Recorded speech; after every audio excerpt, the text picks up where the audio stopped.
पर आई उधर ईरान के राष्ट्रपति के रूस दौरे से जुड़ी हुई। इजरायल और हमास की जंग के बीच ईरान के राष्ट्रपति इब्राहिम रईसी रूस के दौरे पर पहुंच गए, जहां उन्होंने रूस के राष्ट्रपति व्लादिमीर पुतिन से मुलाकात की। दोनों नेताओं की मुलाकात ऐसे वक्त में हुई जब यूक्रेन जंग और पश्चिम एशिया में जारी युद्ध को लेकर पूरी दुनिया दो धड़ों में बटी हुई दिख रही है। इसमें एक तरफ अमेरिका, इजरायल और यूरोप के देश शामिल हैं, तो दूसरी तरफ रूस, चीन और ईरान समेत कई मुस्लिम देश। इसी वजह से ईरान के राष्ट्रपति रईसी और पुतिन की मुलाकात को अहम माना जा रहा है, क्योंकि इसे अमेरिका के खिलाफ होने वाली एक बड़ी गोलबंदी की तरह भी देखा जा रहा है। और माना जा रहा है कि रूस के राष्ट्रपति पुतिन अमेरिका के खिलाफ बन रहे धड़े की अगुवाई करने की पूरी रणनीति बना चुके हैं। इसीलिए उन्होंने एक दिन पहले यूएई और सऊदी अरब का दौरा किया और इसके अगले ही दिन ईरान के राष्ट्रपति इब्राहिम रईसी रूस की राजधानी मॉस्को पहुंच गए। वहां पहुंचने पर पुतिन ने उनका गर्मजोशी से स्वागत किया। माना जा रहा है कि जिस अंदाज में पुतिन इब्राहिम रईसी से मिले, वो ये साबित करने के लिए काफी है कि रूस और ईरान के बीच किस हद तक नजदीकियां बढ़ चुकी हैं। दोनों नेताओं ने काफी देर तक कई मुद्दों पर बातचीत की। और खबर है कि इस दौरान इजरायल और हमास के बीच चल रही जंग पर भी चर्चा की गई। और इस बैठक के बाद पुतिन खुद इब्राहिम रईसी को छोड़ने उनकी गाड़ी तक गए।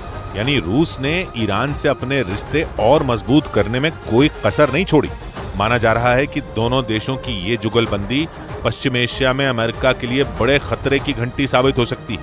कहा तो ये भी जा रहा है कि जंग के मुद्दे पर जिस तरह दुनिया दो धड़ों में बंटती दिख रही है, उसमें अमेरिका और उसके दोस्तों के खिलाफ रूस और ईरान बड़ी भूमिका निभा सकते हैं। लेकिन पुतिन ये भी जानते हैं कि ईरान और सऊदी अरब के बीच की दुश्मनी उनकी रणनीति पर भारी पड़ सकती है।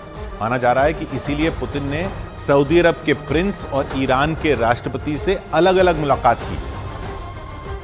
और इब्राहिम रईसी से मुलाकात करने से पहले ही वो पश्चिम एशिया की यात्रा पर गए। एक दिन पहले उन्होंने यूएई और सऊदी अरब का दौरा किया। वो अपने खास विमान के जरिए इन दोनों देशों में गए। उनके विमान के साथ ही 4 सुखोई लड़ाकू विमान भी थे, जिनकी खूब चर्चा हुई, क्योंकि पुतिन ने लड़ाकू विमानों के साथ पहली बार किसी देश का दौरा किया।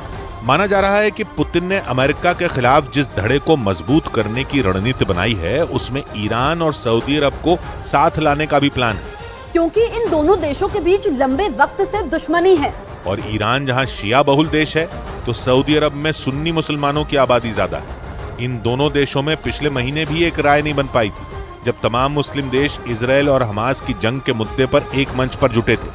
ईरान और सऊदी अरब के बीच शिया और सुन्नी का मसला तो है ही, साथ ही इन दोनों देशों के बीच मुस्लिम देशों का लीडर बनने की भी होड़ है। कहा जा रहा है कि इन्हीं मतभेदों को देखते हुए पुतिन ने पहले सऊदी अरब के प्रिंस से मुलाकात की और फिर अगले दिन वो ईरान के राष्ट्रपति से मिले। और कहा जा रहा है कि उनकी पूरी कोशिश अमेरिका की घेरेबंदी की है। हालांकि पूरी दुनिया जिन दो धड़ों में बढ़ती दिख रही है, उसकी शुरुआत यूक्रेन जंग से ही हो गई थी। इसके बाद इजरायल और हमास की जंग ने बंटवारे की इस लकीर को पहले से ज्यादा गहरा कर दिया, क्योंकि जैसे ही अमेरिका के दोस्त इजरायल ने हमास पर हमले शुरू किए, वैसे ही अमेरिका के दुश्मन एक साथ जुटने लगे। रूस ने गाजा में इजरायल के हमले की आलोचना शुरू कर दी, जिसके बाद चीन ने भी फिलिस्तीन का साथ देना शुरू कर दिया। और इसी वजह से पश्चिम एशिया में इजरायल और अमेरिका के खिलाफ माहौल बनना शुरू हो गया। इससे पूरी दुनिया दो धड़ों में बढ़ती दिखने लगी, जिसमें एक तरफ रूस, चीन और ईरान समेत कई मुस्लिम देश खड़े दिखाई दे रहे हैं, तो दूसरी तरफ अमेरिका, इजरायल, ब्रिटेन, दक्षिण कोरिया और यूरोप के देशों ने मोर्चा संभाल रखा है। और माना जा रहा है कि इसीलिए रूस ने ईरान का पूरा साथ देने की तैयारी की है, ताकि पश्चिम एशिया से अमेरिका को बाहर किया जा सके। पश्चिम एशिया के कई देशों में अमेरिका के सैन्य ठिकाने हैं। इजरायल और हमास की जंग के बहाने उसने वहां अपने जंगी जहाजों की तादाद भी बढ़ा दी है। यही नहीं, अमेरिका ने उस इलाके में अपने सैनिकों की संख्या में भी इजाफा किया है।